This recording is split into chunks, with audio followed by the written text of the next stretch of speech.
We're here under the iTunesU section of our iTunes library, and we can see the available courses and podcasts of which we've downloaded. I'm going to look at the EDEL 4309 course that I showed you previously. When I double click on the course, I can see that I have downloaded 4 podcasts for this course. The blue dot here on the left designates that these podcasts haven't been listened to.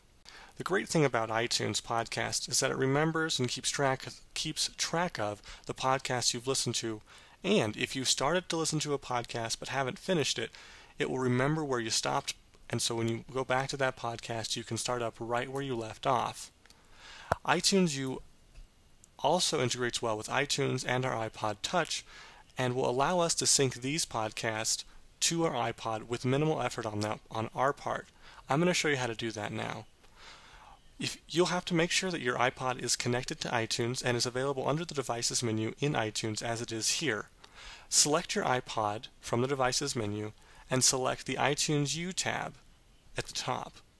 Once you've gotten to this screen, you'll select the checkbox here next to Sync iTunesU. It'll ask you if you're sure. You'll sync iTunesU, and you have options.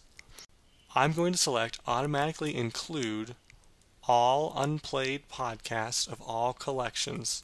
You can change that though. If you want all the podcast of all collections, it will sync all of the items under your iTunesU.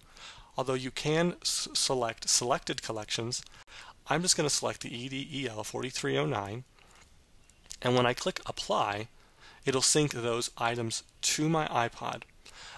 Now, the great part about iTunes is that when new EDEL 4309 podcasts become available, iTunes automatically downloads them to my iTunes if I'm subscribed to the podcast. Now, once it does that, the next time I plug in my iPod, it will automatically sync those new podcasts to my iPod. Now, the iPod will remember and mark which podcast you've listened to, if you stopped listening to them, where that was, and so you'll have the same collection on your iPod as you will on iTunes. Now that I've finished syncing, I can pull up my iPod and I can show you where you can find these podcasts on your iPod. Simply hit Music here in the bottom left corner. Select More here on the right side, and simply select iTunesU to view your list of courses.